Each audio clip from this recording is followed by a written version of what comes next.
Across the vast emptiness between stars, billions of planets wander in perpetual darkness, untethered from the gravitational embrace of any sun. These rogue planets, flung from their birth systems by violent gravitational encounters, drift through the cosmic void, carrying their own internal heat and potentially harboring strange forms of life.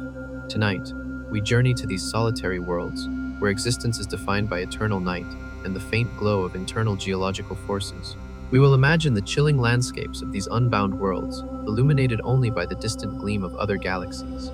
We'll explore how these planets, some larger than Jupiter, retain enough internal heat to sustain liquid oceans beneath their icy crusts, fueled by radioactive decay and tidal forces from long-gone stellar companions. Prepare yourselves for a voyage to the universe's ultimate nomads, where life, if it exists, has adapted to an existence without the warmth and light of a central star. We begin. Before there are planets, there is only chaos. So picture a newborn star, less than 1,000,000 years old, blazing at the heart of a colossal disk of gas and dust. This is the protoplanetary disk, the raw material from which worlds are made. It is not a place of serene creation. It is a violent, chaotic arena, a cosmic demolition derby on a scale that dwarfs human comprehension. Within this disk, trillions of small rocky bodies called planetesimals, ranging from the size of asteroids to small moons, are locked in a frantic dance. Their orbits cross and weave, governed by the merciless laws of gravity. Every orbit is a gamble. A near miss can send a planetesimal careening into a new, more dangerous path. A direct hit can shatter both bodies into a cloud of rubble, resetting the clock on their growth. It's like a game of pinball where the bumpers are moon-sized objects and the balls are aspiring planets, all ricocheting within a spinning disk hundreds of millions of miles across. For tens of millions of years, this process of accretion unfolds. Smaller bodies stick together, growing larger and larger. A planetesimal that reaches the size of our moon develops a significant gravitational field of its own, turning it from a passive participant into an active predator. It begins to sweep its orbital path clean, gravitationally hoovering up any smaller objects that cross its path. Its mass grows exponentially. What was once a collection of dust grains becomes a pebble, then a boulder, then a mountain, a moon, and finally a planetary embryo, a world in the making. But as these embryos grow, their power becomes a liability. The larger they get, the more they disturb the orbits of their neighbors. The once flat, orderly disk becomes a warped, turbulent sea of gravitational influence. Two planetary embryos, each several times the mass of Mars, might find themselves on a collision course. The impact would not be a simple crash.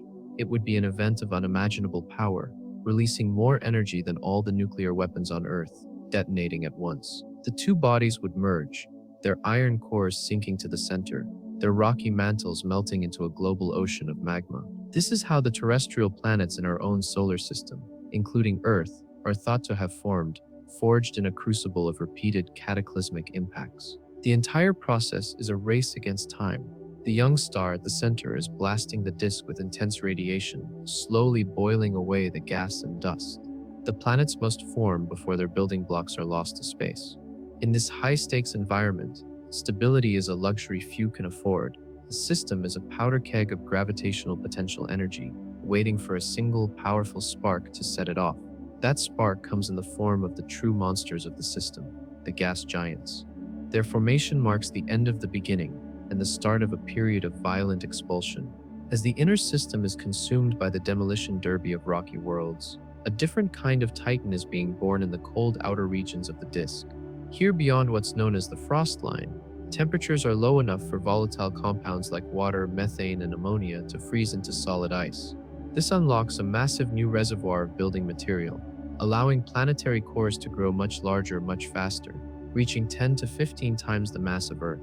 Once a core reaches this critical mass, its gravity is powerful enough to trigger a runaway process. It begins to pull in the immense amounts of hydrogen and helium gas that make up the bulk of the protoplanetary disk. It's like opening a cosmic fire hydrant. The core becomes shrouded in a thick, swirling atmosphere that rapidly grows into a crushing envelope of gas. In just a few million years, a gas giant like Jupiter is born, containing more mass than all the other planets combined. It is no longer just a planet. It is the system's gravitational king. The birth of such a monster fundamentally changes the rules of the game. Its gravity is so immense it's like dropping a bowling ball onto the trampoline of space-time. Every other object in the system feels its presence. The orbits of smaller planets, once stable, are now subject to the whims of this new giant. This is where the great expulsion begins. Imagine a small Earth-sized planet orbiting peacefully. The newly formed gas giant, in a more distant orbit, gravitationally nudges it, just slightly, time and time again. Each nudge is an injection of orbital energy. The smaller planet's orbit becomes more and more eccentric, stretching from a circle into a long, dramatic ellipse. This is a gravitational resonance, like a child on a swing being pushed at just the right moment. The pushes are small, but they add up, and soon the child is swinging impossibly high. The planet is now on a path that takes it perilously close to the gas giant. As it approaches the Titan, it is caught in a gravitational slingshot.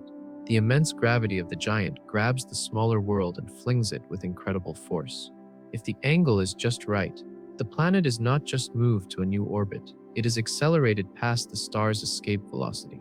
It has been given a speed so great, often exceeding 50,000 miles per hour, that the sun's gravity can no longer hold on to it. It is now a rogue planet, a cosmic orphan.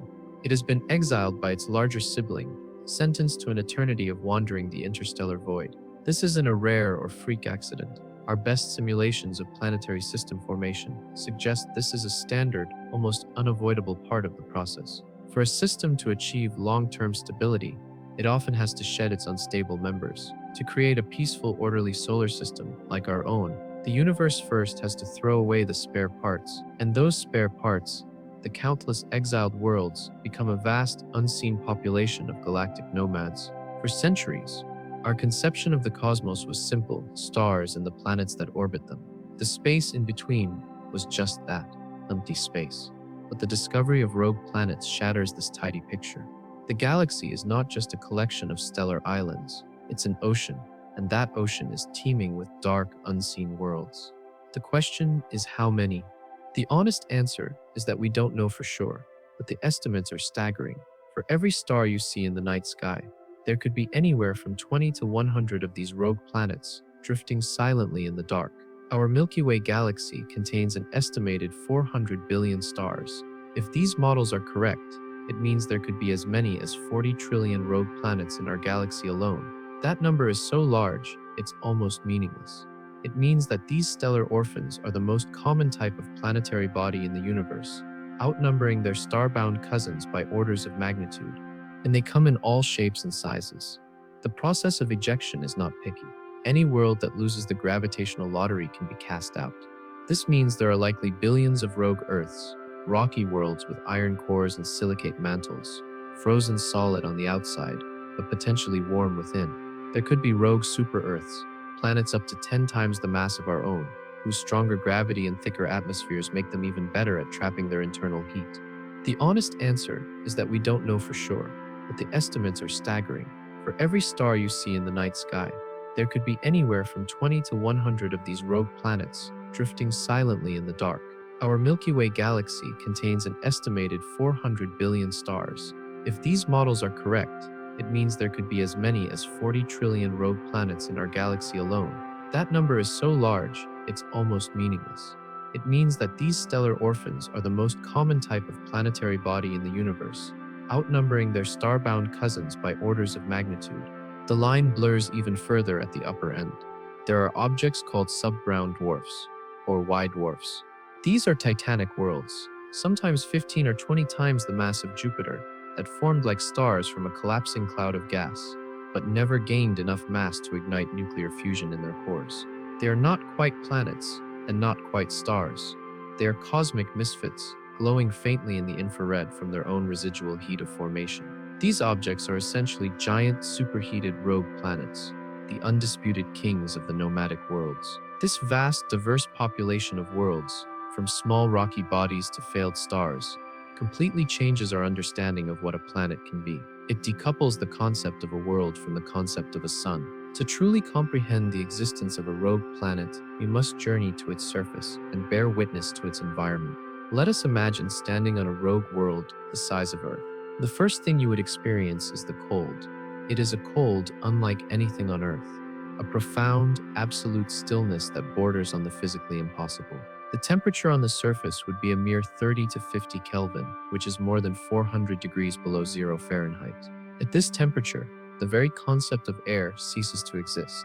Any atmosphere the planet once had, nitrogen, oxygen, carbon dioxide, would have frozen solid millions of years ago, precipitating out of the sky as a fine crystalline snow. This snow would have fallen for centuries, blanketing the entire planet in a layer of frozen gases several meters thick. The ground you stand on isn't rock. It's a brittle, diamond-hard landscape of water ice, covered by a frost of solid nitrogen. The silence would be absolute, with no air. There is no medium for sound to travel.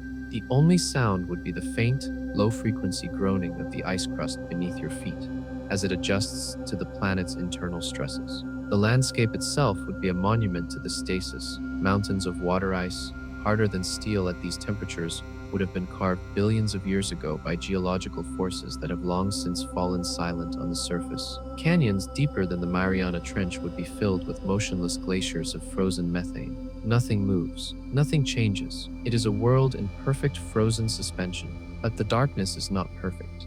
As your eyes adjust, you would see the sky, and it would be the most spectacular sight in the universe.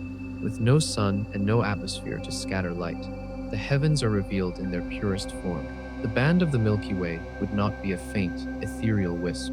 It would be a blazing, incandescent river of light, a celestial flood of such intensity it would dominate the sky. The combined ancient light of 400 billion stars would cast faint, silvery, shifting shadows across the frozen landscape.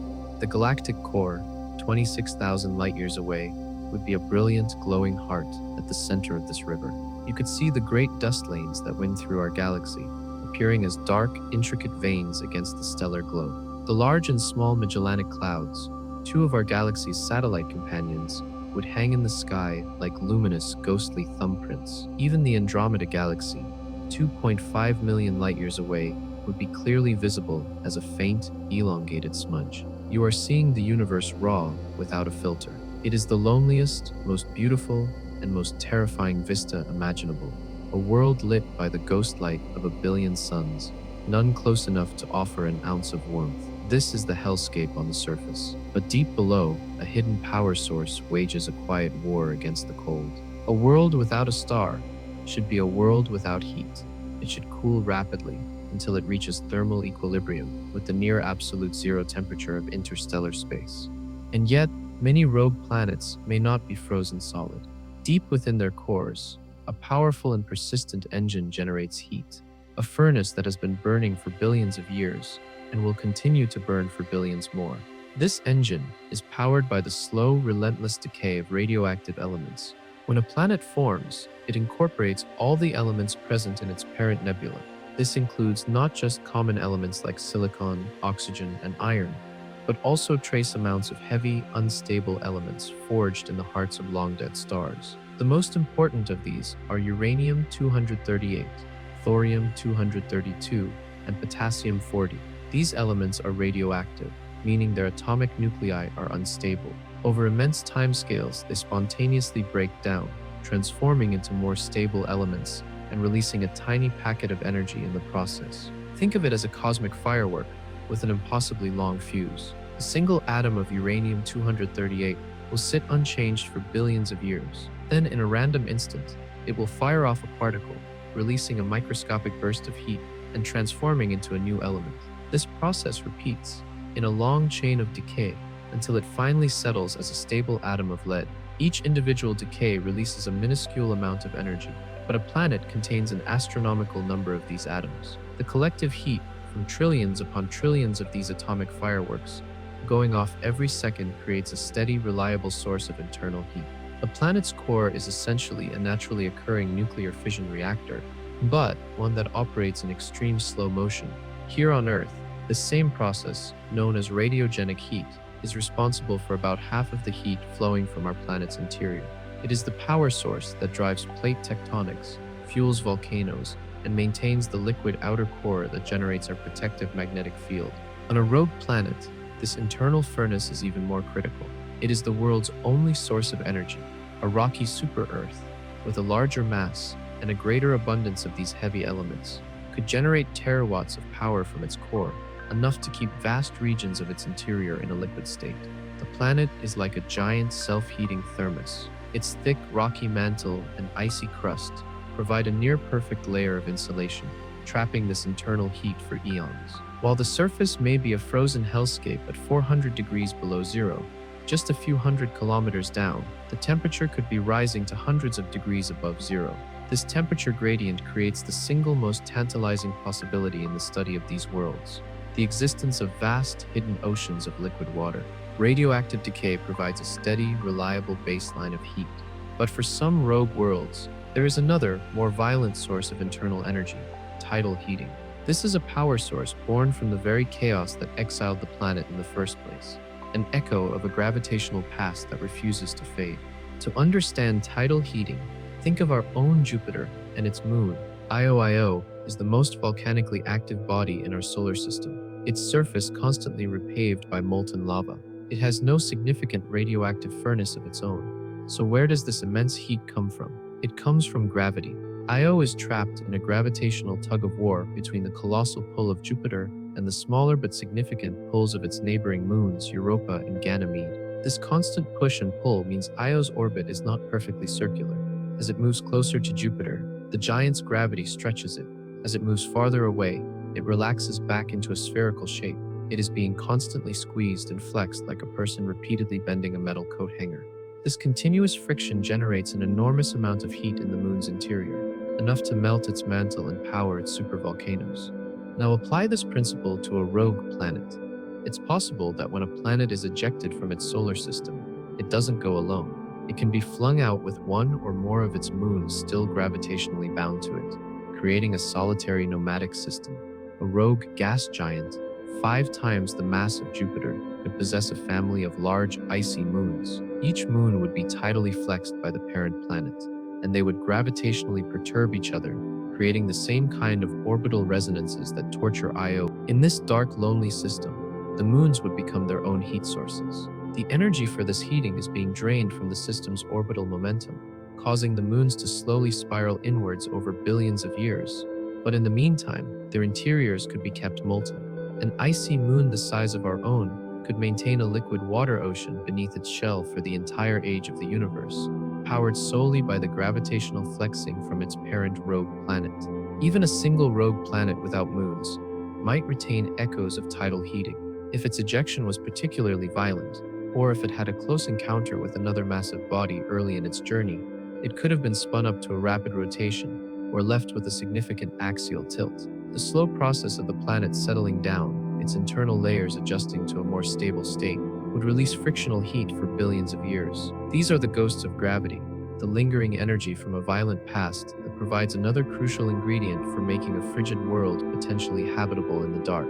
The combination of a persistent radioactive furnace and the lingering echoes of tidal heating leads to an extraordinary conclusion. Deep beneath the frozen static surface of a rogue planet, there can exist a realm that is warm, dynamic, and wet. Miles down, where the pressure is immense and the heat from the core can no longer be ignored, the ice gives way to liquid water. This would not be a lake or a sea. It would be a global subsurface ocean, an unbroken layer of liquid water that encircles the entire planet.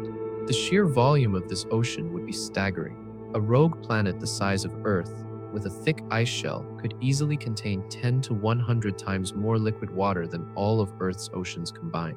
It is an abyss of unimaginable proportions, a world of water hidden inside a world of ice. The physics of this ocean are utterly alien. At the top, it is bordered by the ice shell, which acts as a perfect insulator, protecting the liquid from the absolute zero temperatures of space.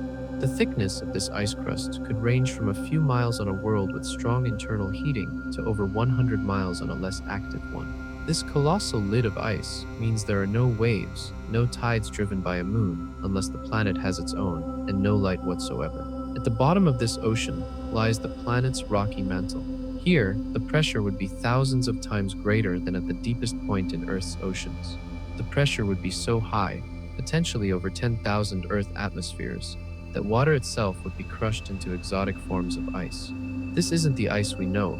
It's a high-pressure solid called ice-thick or ice-thick, which is denser than liquid water and would form a solid layer on the ocean floor, even at temperatures well above boiling. This creates a strange, layered structure, a rocky core, a floor of exotic hot ice, a vast ocean of liquid water, and a ceiling of conventional ice.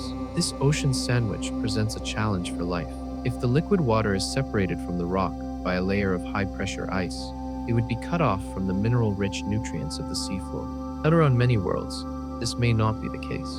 If the internal heating is strong enough, it could power hydrothermal vents, fissures in the seafloor that spew geysers of superheated, mineral-rich water directly from the mantle into the ocean. These vents would be the key. They would be conduits of energy and chemistry, punching through any high-pressure ice layer and directly connecting the planet's geological engine to its hidden ocean. It is here, at the boundary between rock and water, in the crushing blackness miles below the surface, that the stage is set for the origin of life. On Earth, the engine of life is the sun. Through photosynthesis, plants and algae convert sunlight into chemical energy, forming the base of nearly every food chain on the planet. But in the eternal absolute darkness of a rogue planet's subsurface ocean, photosynthesis is impossible. If life is to exist here, it must be powered by a different engine altogether. It must draw its energy not from a star, but from the raw chemical power of the planet itself. This process is called chemosynthesis. Imagine the ocean floor, miles beneath the ice. Here, hydrothermal vents create oases of activity in the abyssal dark. These are not gentle springs. They are roaring, superheated jets of water, blasted from the planet's mantle at temperatures exceeding 400 degrees Celsius. This water is not pure. It is a rich chemical broth, saturated with compounds that are toxic to most life on Earth, but are a feast for chemosynthetic organisms. The water is filled with hydrogen sulfide, which smells like rotten eggs, along with methane, ammonia, and dissolved metals like iron and manganese. For a chemosynthetic microbe, this chemical cocktail is its version of sunlight. Instead of using light to build sugars, these microbes use the energy released from chemical reactions.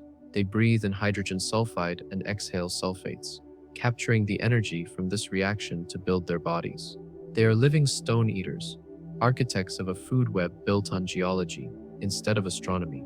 These microbes would be the producers, the plants of this dark ecosystem. They would form thick, slimy mats around the hydrothermal vents, thriving in the scalding, mineral-rich water. This microbial foundation would then support a more complex food chain. Herbivore-like organisms might evolve to graze on these microbial mats. Then, predator-like creatures could evolve to hunt the grazers. On Earth, we have a direct analog for this. In 1977, when scientists first discovered hydrothermal vents in the deep ocean, they were stunned to find them teeming with life. Giant tube worms, with no mouths or stomachs, blind white crabs and ghostly fish, all thriving in total darkness, powered by chemosynthesis. It was a discovery that rewrote the rules of biology, proving that life could exist completely independent of the sun. If life can take root in the dark oceans of a rogue planet, what form would it take? The evolutionary pressures in this environment are so extreme and so alien that the resulting creatures would be fundamentally different from anything on Earth. Freed from the constraints of sunlight, they would be masterpieces of adaptation to darkness, pressure, and chemistry. The Phi of the Mijin is Rishu attrition to one cane to your gravities. In 1977, when scientists first discovered hydrothermal vents in the deep ocean, they were stunned to find them teeming with life. Giant tube worms with no mouths or stomachs, blind white crabs, and ghostly fish, all thriving in total darkness, powered by chemosynthesis. It was a discovery that rewrote the rules of biology, proving that life could exist completely independent of the sun. Mechanoreception, the sense of touch and pressure, would also be highly advanced. Creatures might possess intricate networks of pressure-sensitive organs, allowing them to feel the minute vibrations caused by other organisms moving through the water.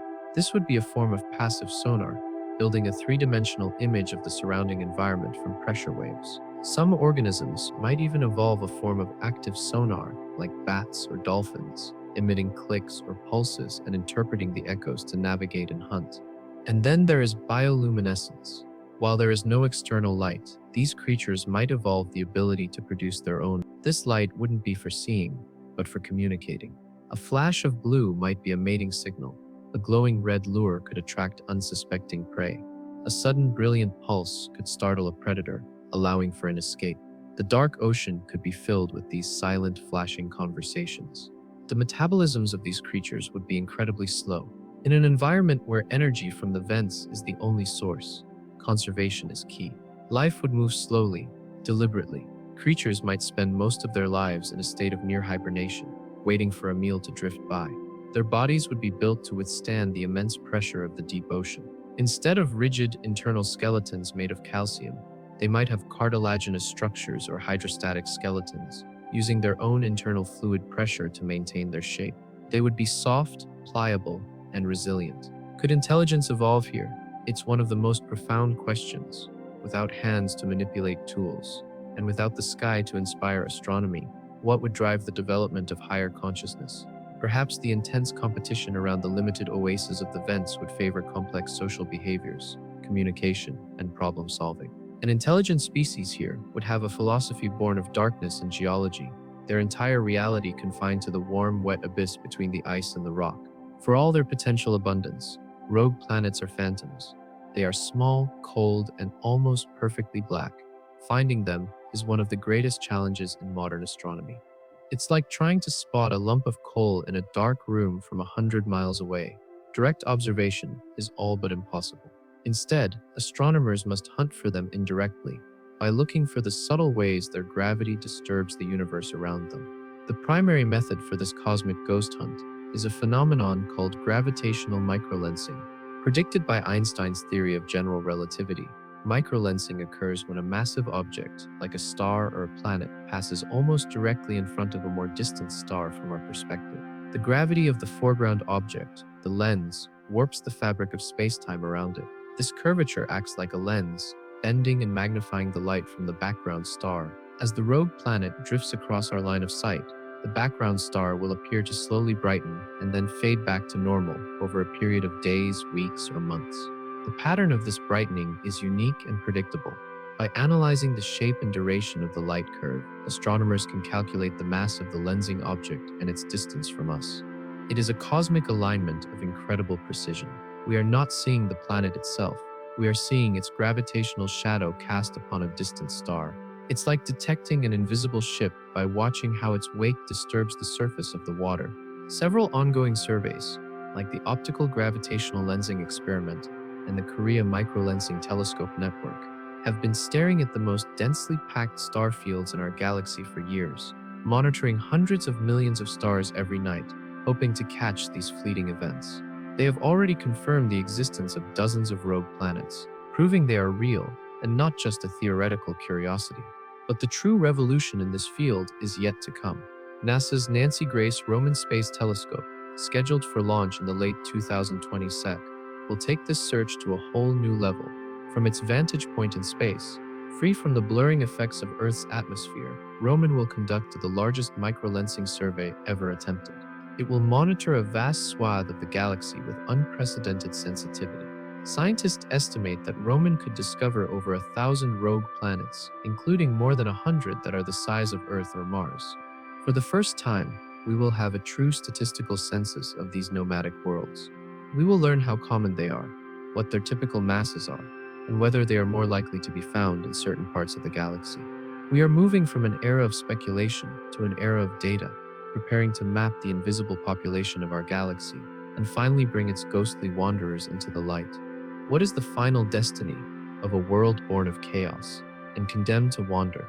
Well, for a rogue planet, time operates on a scale that makes the 13.8 billion year age of the universe seem like a fleeting moment. Its journey through the interstellar void is a slow, patient pilgrimage with several possible endings, each more profound than the last. For the vast majority, their fate is a slow descent into perfect cold, like the radioactive furnace in their core, while long-lived is not infinite. Over trillions of years, its fuel will be spent. The uranium will decay to lead, the thorium will stabilize, and the internal heat will slowly ebb away. The subsurface ocean, which may have harbored life for eons, will begin to freeze. The ice will creep downwards from the ceiling and upwards from the floor, until the entire ocean is a solid, inert block of ice. The last geothermal vent will sputter and die. The planet will become a true cosmic tomb, a a sphere of rock and ice, its story finished, continuing its silent drift through an ever-expanding, ever-darkening universe. But a lucky few might find a second chance at life. In its random billion-year journey, a rogue planet might drift into a new solar system. If the encounter is just right, the gravity of a new star could capture it. This is celestial recycling on a grand scale. The nomad could be drawn into a stable, albeit very distant, orbit, becoming the outermost planet of a new family. It would finally have a sun again, a faint, distant star in its sky. The warmth would likely be too weak to melt its surface, but it could subtly change the energy balance of its interior. Even more dramatically, it could be captured as a new moon by a gas giant in that system. Imagine a future civilization on a habitable world, looking up to see a new dark moon in their sky, a traveler from a long-dead star system, its origins a complete mystery to them. This rogue could bring with it a precious cargo, water and organic molecules, the building blocks of life, delivered from another part of the galaxy. This leads to the most tantalizing idea of all, that rogue planets are not just cosmic debris but are in fact a crucial part of the galactic ecosystem. They are seeds of planetary formation, or panspermia on a planetary scale. They transport the raw materials for life across the vast distances between stars. A rogue planet, rich in water and organics, could crash into a dry, sterile world in a young solar system, delivering the very ingredients needed to kickstart biology there. They could be the universe's distribution network for the stuff of life. In this view, the Great Expulsion is not an act of destruction, but of propagation. The universe, in its chaotic youth, is not just throwing away spare parts. It is planting a garden, casting seeds into the cosmic ocean, in the hope that some will find fertile ground. The lonely wanderers are the galaxy's unsung heroes, silent couriers ensuring that the potential for life is not confined to the isolated oases of starlight. We began our journey by looking into the void, a seemingly empty space between the stars. We found it filled with a population of unseen worlds, more numerous than the stars themselves. We have journeyed to their surfaces, witnessing the terrifying beauty of a sky without a sun. We have plunged miles beneath their frozen crusts, discovering vast oceans of liquid water, warmed by the undying fires of their planetary cores. We have stood at the edge of hydrothermal vents, the geothermal oases that could power ecosystems of life in absolute darkness, life that is profoundly, fundamentally alien. We have learned how to hunt for these ghosts, using the very fabric of space-time as our lens, and we stand on the cusp of a new era of discovery that will soon turn these hypothetical worlds into real, charted territories. The existence of rogue planets forces us to reconsider our place in the cosmos. For centuries, we have been sun worshippers, tethered to the idea that life requires the benevolent light of a nearby star. But these worlds suggest another possibility. Perhaps the most common abodes for life in the universe are not the warm, sun-drenched surfaces of worlds like Earth, but the dark, hidden oceans of these lonely wanderers. Perhaps life is not the exception, but the rule, thriving silently in the abyssal depths of trillions of worlds, completely hidden from our view. They are a humbling reminder that our experience is not the only experience, and that the universe is grander, stranger, and more full of potential than we can possibly imagine. The nomads of the galaxy drift on, carrying their secrets through the eternal night, waiting for us to find them. Their story is a testament to the incredible tenacity of existence, a quiet promise that even in the deepest, coldest darkness, there is the potential for warmth, for water, and for life.